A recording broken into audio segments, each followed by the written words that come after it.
مورس ویلسن ایک انگریز شخص تھا جو 1934 میں ماؤنٹ ایورسٹ کی چوٹی تک پہنچنے کے لیے کی جانے والی جرأتمندانہ اور بدقسمت مہم کے لیے مشہور ہوا۔ اس کی زندگی عجیب و غریب، جنون اور افسوسناک ناکامی سے بھری ہوئی تھی، جو اسے کوہ پیما کی تاریخ کا ایک پراسرار اور دلچسپ کردار بناتی ہے۔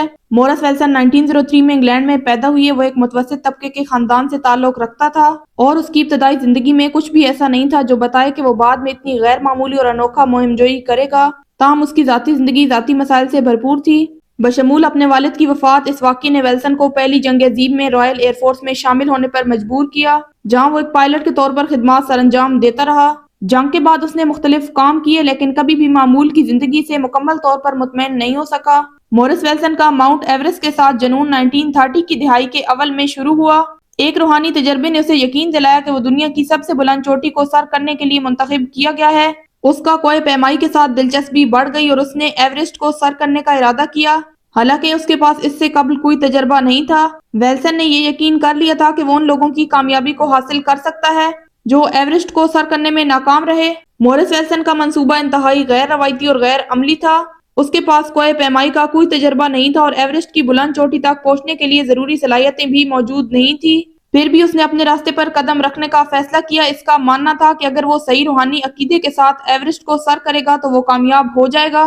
اس کا منصوبہ یہ تھا کہ وہ ایک چھوٹے طیارے کے ذریعے ایورسٹ کے کیمپ تک پہنچے گا اور پھر قدموں سے چوٹی تک چڑھ جائے گا۔ وہ یقین رکھتا تھا کہ اگر اس کی روحانی طاقت اور قوت ارادی ایک ساتھ ہوں گی تو وہ کامیاب ہو سکتا ہے۔ اس کے باوجود اس کے پاس کوئی ضروری سامان اور تجربہ نہیں تھا۔ 1934 میں ویلسن نے اپنے چھوٹے طیارے کے ذریعے ہندوستان سے ایورسٹ کے بیس کیمپ کی طرف پرواز کی، تاہم طیارے کا سفر انتہائی خطرناک تھا اور اسے سخت موسم کا سامنا کرنا پڑا۔ اس کا طیارہ بمشکل ایورسٹ کے قریب پہنچا اور بعد میں ایورسٹ کے بیس کیمپ کے قریب زمین پر گر کر رک گیا۔ اس کے بعد وہ پہاڑ کی طرف چڑھنے کی کوشش کرنے لگا۔ مورس ویلسن کی مہم کا آغاز شروع سے ہی ناکامی کے قریب تھا۔ اس کے پاس کوہ پیمائی کا کوئی تجربہ نہیں تھا اور وہ پہاڑ کی سردی اور سخت حالات کا مقابلہ کرنے کے لیے مناسب ساز و سامان سے محروم تھا۔ پھر بھی اس نے اپنی کوششیں جاری رکھی، تنہا چڑھتے ہوئے، سردی اور تھکاوٹ سے لڑتے ہوئے اور اپنی بقا کے لیے جدوجہد کرتا رہا۔ اس کی کوششوں کے دوران اس نے چند اہم بلندیاں عبور کی، لیکن اس کی مہم الجھن اور غلط فیصلوں سے بھری ہوئی تھی۔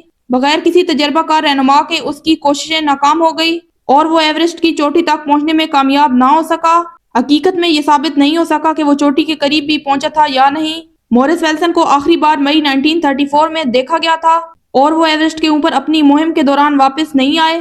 اس کا جسم کبھی نہیں ملا اور یہ سمجھا جاتا ہے کہ وہ پہاڑ پر ہی کہیں مر گیا، شاید تھکاوٹ، سخت موسمی حالات اور ضروری سامان کی کمی کی وجہ سے۔ مورس ویلسن کی کہانی ایک انتہائی عزم کی کہانی ہے، لیکن یہ بھی ایک حماقت کا نتیجہ تھی۔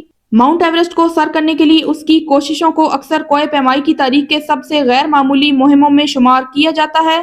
اس کی کہانی ایک تلخ حقیقت سکھاتی ہے کہ صرف خواب دیکھنا کافی نہیں، بلکہ ان کو حقیقت میں بدلنے کے لیے صحیح تیاری اور تجربہ ضروری ہے۔ آج مورس ویلسن کو ایک ایسے شخص کے طور پر یاد کیا جاتا ہے جس کے پاس ایک جنونی خواب تھا، لیکن اس کے خواب کو حقیقت میں بدلنے کے لیے جو عزم اور تیاری ضروری تھی وہ کامیاب نہیں تھی۔ اس کی کہانی ناکامی کے باوجود انسانی جذبے کو بظاہر ناقابل تسخیر چیلنج کو سر کرنے کی کوشش کی علامت بن گئی ہے، جو آج بھی دلیروں کے لیے ایک تحریک کا باعث ہے۔ اگر آپ کو ہماری ویڈیو پسند آئی تو ہمارے چینل کو سبسکرائب کریں، ہماری ویڈیو کو اپنے دوستوں کے ساتھ شیئر کریں اور ہمیں کمنٹس میں اپنی رائے ضرور دیں۔